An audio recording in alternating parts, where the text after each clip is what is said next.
Hi, ಮತ್ತೊಂದು ರೋಚಕ ಕಥೆಯೊಂದಿಗೆ ನಿಮ್ಮ ಮುಂದೆ ಬಂದಿದ್ದೀನಿ. ನಮ್ಮ ಇಂದಿನ ಕಥೆಯಲ್ಲಿ ಜೂನಿಯರ್ ಕಾಲೇಜಿನಲ್ಲಿ ಲೆಕ್ಚರರ್ ಆಗಿ ಕೆಲಸ ಮಾಡ್ತಿರೋ ಒಬ್ಬ ಮಹಿಳೆ ಇದ್ದಾಳೆ. ತನ್ನ ಅನಾರೋಗ್ಯ ಮತ್ತು ನಿರ್ಲಕ್ಷ್ಯದ ಗಂಡನಿಂದ ಸಂತೋಷ ಸಿಗದೆ ಕಾಲೇಜಿನಲ್ಲಿ ಬರುವ ವಿದ್ಯಾರ್ಥಿಗಳ ಜೊತೆ ಅವಳು ಆನಂದ ಪಡುತ್ತಾಳೆ. ಕತೆ ಹೇಗಿದೆ ಅಂತ ತಿಳ್ಕೊಳ್ಳೋಕೆ ಇಷ್ಟ ಇದ್ರೆ ಸ್ಕಿಪ್ ಮಾಡ್ದೆ ಕೊನೆಯವರೆಗೂ ಕತೆ ಕೇಳಿ. ದಿವ್ಯಾ ಇವಳು ಲೆಕ್ಚರರ್ ಆಗಿ ಕೆಲಸ ಮಾಡ್ತಿದ್ದು ತನ್ನ ಕಾಲೇಜಿನಲ್ಲಿ ತರಗತಿಗಳನ್ನು ನಡೆಸ್ತಿರ್ತಾಳೆ. ಹೀಗಿರುವಾಗ ಒಬ್ಬ ಅಪರಿಚಿತ ವ್ಯಕ್ತಿಯವಳಿಗೆ ಕರೆ ಮಾಡಿ ನನಗೆ ಗುಡ್ ಮಾರ್ನಿಂಗ್ ಹೇಳು, ಇಲ್ಲಾಂದ್ರೆ ಏನಾಗುತ್ತೆ ನೋಡುವ ಅಂತ ಕೇಳ್ತಾನೆ. ದಿವ್ಯಾ ಸ್ವಲ್ಪ ಗಲಿಬಿಲಿಯಾಗಿ ನೀನು ಯಾರು? ನಂಗೆ ನಿನ್ನನ್ನ ಈಗಲೇ ನೋಡಬೇಕು, ವಿಡಿಯೋ ಕಾಲ್ ಮಾಡು ಅಂತಾಳೆ. ಆಗ ಆ ವ್ಯಕ್ತಿ ಅದೆಲ್ಲ ಬೇಡ, ಆದಷ್ಟು ಬೇಗ ನಾನೇ ನಿನ್ನ ಬಳಿ ಬರ್ತೀನಿ ಅಂತ ಹೇಳಿ ಕರೆಯನ್ನು ಕಟ್ ಮಾಡ್ತಾನೆ. ನಂತರ ತರಗತಿ ಟೈಮ್ ಆಗಿ ವಿಜಯ್, ಅನಿಲ್ ಮತ್ತು ಸುಧೀರ್ ಅನ್ನೋ 3 ವಿದ್ಯಾರ್ಥಿಗಳು ಅಲ್ಲಿಗೆ ಬರ್ತಾರೆ. ಆಗ ದಿವ್ಯಾ ಬ್ರೇಕ್ಫಾಸ್ಟ್ ಮಾಡ್ತಿರ್ತಾಳೆ. ಅವರೆಲ್ಲರಿಗೂ ಒಳಗೆ ಕೂತ್ಕೊಳ್ಳೋಕೆ ಹೇಳ್ತಾಳೆ. ಅದೇ ಟೈಮ್ನಲ್ಲಿ ದಿವ್ಯಾಳ ಗಂಡ ಸಂಜಯ್ ಅಲ್ಲಿಗೆ ಬಂದು ನಂಗೆ ಜೂಜಾಟಕ್ಕೆ ಹಣ ಕೊಡುವ ಅಂತ ದಿವ್ಯಾಳಿಗೆ ಹೇಳ್ತಾನೆ. ದಿವ್ಯಾ ನನ್ನ ಹತ್ರ ಇಲ್ಲ ಅಂತಾಳೆ. ಆಗ ಕೋಪಗೊಂಡ ಸಂಜಯ್ ಅವಳನ್ನ ತಳ್ಳಿ ಅಲ್ಮಾರಿಯಲ್ಲಿದ್ದ ಹಣವನ್ನ ತೆಗೆದುಕೊಂಡು ಅಲ್ಲಿಂದ ಹೊರಟು ಹೋಗ್ತಾನೆ. ತರಗತಿಗೆ ಬಂದಿದ್ದ ವಿದ್ಯಾರ್ಥಿಗಳೆಲ್ಲ ಇದನ್ನು ನೋಡಿ ಆಘಾತಕ್ಕೆ ಒಳಗಾಗ್ತಾರೆ. ಇಂದು ರಜೆ ಸಿಗೋ ಸಾಧ್ಯತೆ ಇದೆಯಾ ಅಂತ ಮಾತುಕತೆ ಮಾಡ್ಕೊಳ್ತಾರೆ. ಆಗ ಅಲ್ಲಿಗೆ ಬಂದ ದಿವ್ಯಾ ಯಾವ ರಜೆಯೂ ಇಲ್ಲ ಅಂತ ಹೇಳಿ ಅವರಿಗೆ ಪಾಠ ಹೇಳೋಕೆ ಶುರು ಮಾಡ್ತಾಳೆ. ಆಗ ವಿಜಯ್ ದಿವ್ಯಾಳನ್ನ ಕೆಟ್ಟ ದೃಷ್ಟಿಯಿಂದ ನೋಡ್ತಾ ಸುಧೀರ್ಗೆ ಸನ್ನೆ ಮಾಡ್ತಾನೆ. ನಂತರ ದಿವ್ಯಾ ಇನ್ನೊಂದು ಕಡೆ ತಿರುಗಿದಾಗ ವಿಜಯ್ ದಿವ್ಯಾ ಮೇಡಮ್ ಅದ್ಭುತವಾಗಿ ಕಾಣ್ತಿದ್ದಾಳೆ, ನಾನು ಒಂದು ದಿನ ಅವಳನ್ನ ನನ್ನವಳು ಮಾಡ್ಕೊಂಡೇ ಬಿಡ್ತೀನಿ ಅಂತ ಹೇಳ್ತಾನೆ. ಅದನ್ನ ಕೇಳಿ ಅನಿಲ್ಗೆ ಸ್ವಲ್ಪ ಕೋಪ ಬರುತ್ತೆ. ದಿವ್ಯಾ ಸಂತೋಷದಿಂದ ಅವರೆಲ್ಲರಿಗೂ ಒಂದು ಸುಂದರ ನಗು ಕೊಟ್ಟು ತನ್ನ ಸೌಂದರ್ಯವನ್ನ ತೋರಿಸ್ತಾಳೆ. ಇದರಿಂದ ವಿಜಯ್ಗೆ ಮತ್ತಷ್ಟು ಖುಷಿ ಆಗುತ್ತೆ. ನಂತರ ರಾತ್ರಿ ಆ ಅಪರಿಚಿತ ವ್ಯಕ್ತಿ ಮತ್ತೆ ದಿವ್ಯಾಳಿಗೆ ಕರೆ ಮಾಡಿ ಈಗ ನೀನು ಬಹಳ ಆಕರ್ಷಣೀಯವಾಗಿ ಕಾಣ್ತಿದ್ದೀಯಾ ಅಂತ ಹೇಳ್ತಾನೆ. ಆಘಾತಕ್ಕೊಳಗಾದ ದಿವ್ಯಾ ನೀನು ಎಲ್ಲಿದೀಯಾ? ಎಲ್ಲಿಂದ ನನ್ನನ್ನ ನೋಡ್ತಿದೀಯಾ? ಇಲ್ಲೇ ಇದ್ರೆ ನನ್ನನ್ನ ಭೇಟಿಯಾಗು ಅಂತ ಕೇಳ್ತಾಳೆ. ನಂತರ ಎಲ್ಲಾ ಲೈಟ್ಗಳು ಆಫ್ ಆಗ್ತವೆ. ಆಗ ಅಲ್ಲಿಗೆ ಬಂದ ಆ ವ್ಯಕ್ತಿ ದಿವ್ಯಾಳನ್ನ ಅಪ್ಪಿಕೊಂಡು ಮುದ್ದು ಮಾಡಲು ಶುರು ಮಾಡ್ತಾನೆ. ಆಗ ದಿವ್ಯಾಳಿಗೆ ಸಂತೋಷ ಆಗೋಕೆ ಶುರು ಆಗುತ್ತೆ. ನಂತರ ಆ ವ್ಯಕ್ತಿ ಮಧ್ಯದಲ್ಲೇ ಅವಳನ್ನ ಬಿಟ್ಟು ಓಡಿ ಹೋಗ್ತಾನೆ. ದಿವ್ಯಾ ಆತನ ಸ್ಪರ್ಶವನ್ನು ನೆನಪಿಸಿಕೊಂಡು ಆನಂದ ಪಟ್ಟ ಆ ವ್ಯಕ್ತಿ ಯಾರು? ನನ್ನ ಆಸೆಗಳನ್ನ ಮತ್ತೆ ಉತ್ತೇಜಿಸಿ ಹೋದನು, ಅವನು ವಿಜಯ್ ಆಗಿರಬಹುದು ಅಂತ ಭಾವಿಸ್ತಾಳೆ. ಮರುದಿನ ದಿವ್ಯಾ ಅದು ವಿಜಯ್ ಇರಬಹುದು ಅಂತ ಯೋಚಿಸಿ ಅವನನ್ನ ನೋಡಿದ್ರೆ ವಿಜಯ್ ಕೂಡ ಅವಳಿಗೆ ಒಂದು ಸುಂದರ ನಗು ಕೊಟ್ಟು ಹೋಗ್ತಾನೆ. ಮತ್ತೆ ಅದೇ ರಾತ್ರಿ ದಿವ್ಯಾ ಚೆನ್ನಾಗಿ ಸಿದ್ಧಳಾಗ್ತಾಳೆ. ಆಗ ಅಲ್ಲಿಗೆ ಬಂದ ಗಂಡ ಸಂಜಯ್ ಅವಳ ಮೇಲೆ ಬಲವಂತ ಮಾಡಲು ಪ್ರಯತ್ನಿಸ್ತಾನೆ. ಆಗ ದಿವ್ಯಾಳಿಗೆ ಮೊದಲು ಬೇಸರ ಬಂದರೂ ನಂತರ ಸುಮ್ಮನಾಗ್ತಾಳೆ. ಆದ್ರೆ ಸಂಜಯ್ ಅಲ್ಲಿಯೇ ನಿದ್ದೆಗೆ ಜಾರಿ ಬೀಳ್ತಾನೆ. ದಿವ್ಯಾಳಿಗೆ ಮತ್ತೆ ನಿರಾಶೆ ಆಗುತ್ತೆ. ಅದೇ ಟೈಮ್ಗೆ ಆ ಅಪರಿಚಿತ ವ್ಯಕ್ತಿ ಮತ್ತೆ ದಿವ್ಯಾಳಿಗೆ ಕರೆ ಮಾಡ್ತಾನೆ. ಆಗ ದಿವ್ಯಾ ನಾನು ಈಗಲೇ ನಿನ್ನನ್ನ ಭೇಟಿಯಾಗಬೇಕು ಅಂತಾಳೆ. ಆಗ ಆ ವ್ಯಕ್ತಿ ಹಾಗಾದ್ರೆ ನಾನು ಈಗಲೇ ನಿನ್ನ ಬಳಿ ಬರ್ತೀನಿ, ಆದ್ರೆ ನೀನು ನಿನ್ನನ್ನ ನನಗೆ ಸಂಪೂರ್ಣವಾಗಿ ಒಪ್ಪಿಸಬೇಕು ಅಂತ ಷರತ್ತು ಹಾಕ್ತಾನೆ. ಅವಾಗ ದಿವ್ಯಾ ಸರಿ ಬಾಯ್ ಅನ್ನೋದೇ ತರ ಅನಿಲ್ ಅಲ್ಲಿಗೆ ಬರ್ತಾನೆ. ಆಗ ದಿವ್ಯಾ ಆ ವ್ಯಕ್ತಿ ಅನಿಲ್ ಅಂತ ತಿಳಿದು ಆಘಾತಕ್ಕೆ ಒಳಗಾಗ್ತಾಳೆ. ಅನಿಲ್ ಅವಳನ್ನ ಅಪ್ಪಿಕೊಂಡು ಅವಳ ಜೊತೆಯಲ್ಲೇ ಆನಂದದ ಸುಖ ಅನುಭವಿಸಿ ನಾನು ನಿಮ್ಮನ್ನ ಮೊದಲಿನಿಂದಲೂ ಪ್ರೀತಿಸ್ತಿದ್ದೀನಿ, ಐ ಲವ್ ಯು ಅಂತ ಹೇಳ್ತಾನೆ. ಆಗ ದಿವ್ಯಾ ಕೂಡ ಅವನನ್ನ ಸ್ವೀಕರಿಸಿಕೊಂಡು ಮರುದಿನ ತರಗತಿಯಲ್ಲಿ ಅನಿಲ್ನನ್ನ ಸ್ಪರ್ಶಿಸುತ್ತಾ ಸುಂದರ ನಗು ಕೊಡ್ತಾಳೆ. ಆಗ ವಿಜಯ್ ಮತ್ತು ಸುಧೀರ್ ಅವರಿಬ್ಬರನ್ನು ನೋಡಿ ಆಘಾತಕ್ಕೆ ಒಳಗಾಗ್ತಾರೆ. ನಂತರ ತರಗತಿ ಮುಗಿದ ಮೇಲೆ ಅನಿಲ್ ಮತ್ತೆ ದಿವ್ಯಾಳ ಕಾಲೇಜಿಗೆ ಬಂದು ಅವಳ ಜೊತೆ ಆನಂದದ ಸುಖ ಅನುಭವಿಸಲು ಶುರು ಮಾಡ್ತಾನೆ.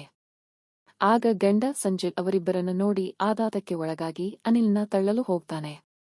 ಅನಿಲ್ ತಪ್ಪಿಸಿಕೊಂಡು ಓಡಿ ಹೋಗ್ತಾನೆ. ಆಗ ಸಂಜಯ್ ನನ್ನ ಹಿಂದೆ ಇಂತಹ ಕೆಲಸ ಮಾಡ್ತಿದೀಯಾ ಅಂತ ದಿವ್ಯಾಳಿಗೆ ಆಕ್ರೋಶದಿಂದ ಬೈತಾನೆ. ಆಗ ದಿವ್ಯಾ ನಿನಗೆ ಜೂಜಾಟಕ್ಕೆ ಹಣ ಬೇಕು ಬೇಡವೋ? ನನ್ನನ್ನ ನನ್ನ ಜೀವನಕ್ಕೆ ಬಿಡು, ನಾನು ನಿನ್ನ ಖರ್ಚುಗಳನ್ನ ಯಾವಾಗಲೂ ನೋಡಿಕೊಳ್ತೀನಿ ಅಂತಾಳೆ. ಆಗ ಸಂಜಯ್ ಅವಳ ಮಾತಿಗೆ ಒಪ್ಪಿಕೊಂಡು ಅವಳನ್ನ ಹಾಗೆ ಬಿಟ್ಟು ಹೊರಟು ಹೋಗ್ತಾನೆ. ಮರುದಿನ ದಿವ್ಯಾ ಅನಿಲ್ಗೆ ಕರೆ ಮಾಡಿ ಕಾಲೇಜಿಗೆ ಬಾ ಅಂತಾಳೆ. ಆಗ ಅನಿಲ್ ನಾನು ಬರಲ್ಲ ಅಂತ ಹೇಳ್ತಾನೆ. ಆಗ ದಿವ್ಯಾ ಇಲ್ಲಿ ಯಾವುದೇ ತೊಂದರೆ ಆಗಲ್ಲ, ನಾನು ಸಂಜಯ್ ಜೊತೆ ಮಾತಾಡಿದ್ದೀನಿ ಬಾ ಅಂತಾಳೆ. ನಂತರ ಅನಿಲ್ ತರಗತಿಗೆ ಅಂತ ಅಲ್ಲಿಗೆ ಬರ್ತಾನೆ. ಆಗ ಗಂಡ ಸಂಜಯ್ ಆತನಿಗೆ ಒಳಗೆ ಹೋಗುವಂತೆ ಹೇಳ್ತಾನೆ. ಆಗ ಅನಿಲ್ಗೆ ಸಂತೋಷ ಆದ್ರೂ ದಿವ್ಯಾಳ ತರಗತಿಗೆ ಪ್ರಿಯಾ ಅನ್ನು ಮತ್ತೊಬ್ಬ ವಿದ್ಯಾರ್ಥಿನಿ ಸೇರಿಕೊಂಡಿರ್ತಾಳೆ. ಆಗ 3 ಜನ ವಿದ್ಯಾರ್ಥಿಗಳಿಗೂ ಅವಳ ಮೇಲೆ ಗಮನ ಬಿದ್ದಿರುತ್ತೆ. ಪ್ರಿಯಾ ಅನಿಲ್ಗೆ ಇಷ್ಟವಾಗಿ ಅವನ ಬಳಿ ನೋಟ್ಸ್ ಕೇಳೋ ನೆಪದಲ್ಲಿ ನಿನಗೆ ಯಾರಾದ್ರೂ ಗರ್ಲ್ಫ್ರೆಂಡ್ ಇದ್ದಾರಾ ಅಂತ ಕೇಳ್ತಾಳೆ. ಆಗ ಅನಿಲ್ ಇಲ್ಲ ಅಂತ ಹೇಳ್ತಾನೆ. ಆಗ ಸಂತೋಷಪಟ್ಟ ಪ್ರಿಯಾ ಆತನನ್ನ ಉದ್ಯಾನಕ್ಕೆ ಪಾರ್ಕ್ಗೆ ಕರ್ಕೊಂಡು ಹೋಗ್ತಾಳೆ. ದಿವ್ಯಾ ಆ ಟೈಮ್ನಲ್ಲಿ ಅನಿಲ್ಗೆ ಕರೆ ಮಾಡ್ತಾ ಇರ್ತಾಳೆ. ಮರುದಿನ ಅನಿಲ್ ದಿವ್ಯಾಳ ತರಗತಿಗೆ ಹೋಗ್ತಾನೆ. ದಿವ್ಯಾ ಅವನ ಜೊತೆ ಮುದ್ದು ಮಾಡಲು ಶುರು ಮಾಡ್ತಾಳೆ. ಆಗ ಉಳಿದ ವಿದ್ಯಾರ್ಥಿಗಳು ಅಲ್ಲಿಗೆ ಬಂದುಬಿಡ್ತಾರೆ. ಅವರಿಬ್ಬರಿಗೂ ಅಡಚಣೆ ಆಗುತ್ತೆ. ನಂತರ ಮರುದಿನ ಪ್ರಿಯಾ ಅನಿಲ್ಗೆ ಪ್ರೀತಿಯ ಪತ್ರ ಕೊಟ್ಟು ಪ್ರಪೋಸ್ ಮಾಡ್ತಾಳೆ. ಆಗ ಸಂತೋಷಪಟ್ಟ ಅನಿಲ್ ಅವಳನ್ನ ಅಪ್ಪಿಕೊಳ್ತಾನೆ. ವಿಜಯ್ ಮತ್ತು ಸುಧೀರ್ ಅವರಿಬ್ಬರನ್ನು ನೋಡಿ ಆಘಾತಕ್ಕೆ ಒಳಗಾಗ್ತಾರೆ. ನಂತರ ಅನಿಲ್ ಪ್ರಿಯಾಳನ್ನ ತನ್ನ ರೂಮ್ಗೆ ಕರ್ಕೊಂಡು ಹೋಗಿ ಆನಂದದ ಸುಖ ಅನುಭವಿಸ್ತಾನೆ. ಆಮೇಲೆ ಕೆಲವು ದಿನಗಳ ನಂತರ ಅನಿಲ್ ಮತ್ತು ಪ್ರಿಯಾ ಇಬ್ಬರೂ ಪದೇ ಪದೇ ತರಗತಿಗೆ ಬ್ರೇಕ್ ಮಾಡ್ತಿರ್ತಾರೆ. ಆಗ ದಿವ್ಯಾ ಅನಿಲ್ಗಾಗಿ ಕಾಯ್ತಾ ಇರ್ತಾಳೆ. ವಿಜಯ್ ಮತ್ತು ಸುಧೀರ್ ಅನಿಲ್ ಮತ್ತು ಪ್ರಿಯಾಳ ಸಂಬಂಧದ ಬಗ್ಗೆ ದಿವ್ಯಾಳಿಗೆ ಹೇಳಿಬಿಡ್ತಾರೆ. ಆಗ ದಿವ್ಯಾ ನೊಂದುಕೊಂಡು ವಿಜಯ್ ಮತ್ತು ಸುಧೀರ್ಗೆ ಮನೆಗೆ ಹೋಗುವಂತೆ ಹೇಳ್ತಾಳೆ. ನಂತರ ಮರುದಿನ ಪ್ರಿಯಾ ಅನಿಲ್ಗಾಗಿ ಉದ್ಯಾನದಲ್ಲಿ ಕಾಯ್ತಾ ಇರ್ತಾಳೆ. ಅನಿಲ್ ಬಹಳ ತಡವಾಗಿ ಅಲ್ಲಿಗೆ ಬರ್ತಾನೆ. ಆಗ ಪ್ರಿಯಾ ಅವನ ಮೇಲೆ ಕೋಪಗೊಂಡು ನಿಲ್ತಾಳೆ. ಆಗ ಅನಿಲ್ ತನ್ನ ಫೋನ್ ಅವಳ ಬಳಿ ಬಿಟ್ಟು ಅವಳಿಗೆ ಐಸ್ ಕ್ರೀಮ್ ತರಲು ಹೋಗ್ತಾನೆ. ಆಗ ಅನಿಲ್ ಫೋನ್ಗೆ ದಿವ್ಯಾ ಪದೇ ಪದೇ ಕರೆ ಮಾಡ್ತಿರ್ತಾಳೆ. ಆಗ ನಂಬರ್ ನೋಡಿದ ಪ್ರಿಯಾ, ಈ ನಂಬರ್ ಯಾರದು? ಇವ್ರು ಯಾಕೆ ನಿನಗೆ ಇಷ್ಟು ಕರೆ ಮಾಡ್ತಿದ್ದಾರೆ ಅಂತ ಅನಿಲ್ಗೆ ಕೇಳ್ತಾಳೆ. ಆಗ ಅನಿಲ್ ನನ್ನ ಸ್ನೇಹಿತ ಅಂತ ಹೇಳ್ತಾನೆ. ಅವನ ಫೋನ್ಗೆ ಆಗಲೇ ಸಾಕಷ್ಟು ಮೆಸೇಜ್ಗಳು ಬಂದಿರುತ್ತವೆ. ಆಗ ಪ್ರಿಯಾ, ಸರಿ ನಿನ್ನ ಫೋನ್ ಅನ್ಲಾಕ್ ಮಾಡಿಕೊಡು, ನಾನು ನಿನ್ನ ಮೆಸೇಜ್ಗಳನ್ನು ನೋಡಬೇಕು ಅಂತಾಳೆ. ಆಗ ಅನಿಲ್ ಆ ಎಲ್ಲಾ ಮೆಸೇಜ್ಗಳನ್ನ ಅಳಿಸಿಬಿಡ್ತಾನೆ. ಆಗ ಪ್ರಿಯಾ, ನೀನು ಯಾಕೆ ಎಲ್ಲಾ ಮೆಸೇಜ್ಗಳನ್ನ ಅಳಿಸಿದೆ? ನಿನಗೆ ಬೇರೆ ಯಾರ ಜೊತೆಗಾದ್ರೂ ಸಂಬಂಧ ಇದೆಯಾ? ನೀನು ನನಗೆ ಸುಳ್ಳು ಹೇಳ್ತಿದ್ದೀಯಾ ಅಂತಾಳೆ. ಆಗ ಅನಿಲ್, ಕ್ಷಮಿಸು, ನಾನು ನಿನ್ನಿಂದ ಒಂದು ವಿಷಯವನ್ನ ಮರೆಮಾಚಿದ್ದೀನಿ. ನನಗೆ 1 ವರ್ಷದ ಹಿಂದೆ ಒಬ್ಬಳು ಸ್ನೇಹಿತೆ ಇದ್ಲು. ನಾನು ಅವಳ ಜೊತೆ ಬೇರೆಯಾಗಿದ್ದೀನಿ, ಆದ್ರೆ ಅವಳು ನನ್ನನ್ನ ಬಿಡ್ತಿಲ್ಲ. ನೀನು ಚಿಂತೆ ಮಾಡ್ಬೇಡ, ನಾನು ಆದಷ್ಟು ಬೇಗ ಅವಳನ್ನ ನನ್ನಿಂದ ದೂರ ಮಾಡ್ತೀನಿ ಅಂತ ಹೇಳ್ತಾನೆ. ಆಗ ಪ್ರಿಯಾ ಅನಿಲ್ನ ಅಪ್ಪಿಕೊಳ್ತಾಳೆ. ಆಗ ಅನಿಲ್, ನನಗೆ ಪ್ರಿಯಾನೇ ಬೇಕು. ಹೇಗಾದ್ರೂ ಮಾಡಿ ದಿವ್ಯಾ ಜೊತೆ ಬೇರೆಯಾಗಬೇಕು ಅಂತ ಯೋಚಿಸಿ ದಿವ್ಯಾ ಬಳಿ ಹೋಗಿ ತನ್ನ ಹಾಗೂ ಪ್ರಿಯಾಳ ಸಂಬಂಧದ ಬಗ್ಗೆ ಹೇಳಿ, ಇನ್ನು ಮುಂದೆ ನನಗೆ ನಿನ್ನ ಜೊತೆ ಇರೋಕೆ ಸಾಧ್ಯವಿಲ್ಲ ಅಂತ ಹೇಳ್ತಾನೆ.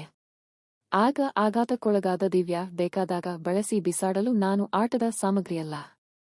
ನೀನು ನನ್ನನ್ನ ಬಿಟ್ಟರೆ ನಾನು ನಮ್ಮಿಬ್ಬರ ವಿಡಿಯೋವನ್ನ ಎಲ್ಲರಿಗೂ ತೋರಿಸಿಬಿಡ್ತೀನಿ ಅಂತ ಬೆದರಿಸ್ತಾಳೆ. ಆಗ ಅನಿಲ್, ನೀನು ಏನು ಮಾಡಿದ್ರೂ ಮಾಡು, ನಾನು ಭಯಪಡಲ್ಲ ಅಂತ ಹೇಳಿ ಅಲ್ಲಿಂದ ಹೊರಟು ಹೋಗ್ತಾನೆ. ಆಗ ಅದರಿಂದ ಕೋಪಗೊಂಡ ದಿವ್ಯಾ ತನ್ನ ಹಾಗೂ ಅನಿಲ್ನ ಖಾಸಗಿ ವಿಡಿಯೋವನ್ನ ಪ್ರಿಯಾ, ವಿಜಯ್ ಹಾಗೂ ಸುಧೀರ್ಗೆ ಕಳುಹಿಸಿಬಿಡ್ತಾಳೆ. ಆಗ ಅದನ್ನ ನೋಡಿ ಎಲ್ಲರೂ ಆಘಾತಕ್ಕೆ ಒಳಗಾಗ್ತಾರೆ. ಪ್ರಿಯಾ ಮಾತ್ರ ಅನಿಲ್ನ ಆಕ್ರೋಶದಿಂದ ಬೈದು, ನೀನು ದೊಡ್ಡ ಮೋಸಗಾರ ಅಂತ ಅವನ ಜೊತೆ ಬೇರೆಯಾಗ್ತಾಳೆ. ಆಗ ದಿವ್ಯಾ ಮೇಲೆ ಕೋಪಗೊಂಡ ಅನಿಲ್ ಅವಳ ಬಳಿ ಹೋಗ್ತಾನೆ. ಆಗ ದಿವ್ಯಾ, ಕೊನೆಗೂ ನೀನು ಇಲ್ಲಿಗೆ ಬಂದೆ. ಇನ್ನು ಮುಂದೆ ನಾವಿಬ್ಬರೇ ಬೇರೆ ನಗರಕ್ಕೆ ಹೋಗಿ ಜೊತೆಯಾಗಿ ಬದುಕೋಣ ಅಂತ ಅನಿಲ್ಗೆ ಹೇಳ್ತಾಳೆ. ಆಗ ಅನಿಲ್ ಅವಳನ್ನ ತೀವ್ರವಾಗಿ ಆಕ್ರೋಶದಿಂದ ಬೈದು, ನಾನು ನಮ್ಮ ಸಂಬಂಧವನ್ನ ಕೊನೆಗಾಣಿಸ್ತೀನಿ ಅಂತ ಪ್ರಿಯಾಳಿಗೆ ಕರೆ ಮಾಡಿ ಹೇಳ್ತಾನೆ. ಆಗ ಅದನ್ನ ಕೇಳಿ ಆಘಾತಕ್ಕೊಳಗಾದ ಪ್ರಿಯಾ ತನ್ನ ಸ್ನೇಹಿತರೊಂದಿಗೆ ಅಲ್ಲಿಗೆ ಬಂದು ಅನಿಲ್ನ ಆಕ್ರೋಶದಿಂದ ಬೈತಾಳೆ. ಸೋ ಕತೆ ಇಲ್ಲಿಗೆ ಮುಗಿಯುತ್ತೆ. ಕತೆ ಬಗ್ಗೆ ನಾನೇನು ಹೇಳಲ್ಲ, ನಿಮಗೆ ಹೇಗೆ ಅನಿಸ್ತು ಅಂತ ನೀವೇ ಹೇಳಿ ಕಾಮೆಂಟ್ ಸೆಕ್ಷನ್ನಲ್ಲಿ. ಓಕೆನಾ? ನಿಮಗೆ ಇಷ್ಟ ಆಯ್ತು ಅಂದ್ರೆ ಲೈಕ್, ಶೇರ್, ಕಾಮೆಂಟ್ ಮಾಡೋದನ್ನ ಮರಿಬೇಡಿ.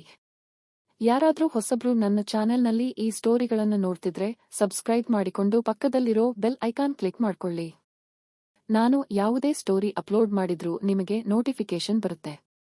ಸೊ ಮತ್ತೊಮ್ಮೆ ಭೇಟಿ ಮಾಡೋಣ ಮತ್ತೊಂದು ಆಸಕ್ತಿದಾಯಕ ಸ್ಟೋರಿ ಜೊತೆಗೆ. ಅಲ್ಲಿವರೆಗೂ ಟೇಕ್ ಕೇರ್. ಬಾಯ್ ಬಾಯ್.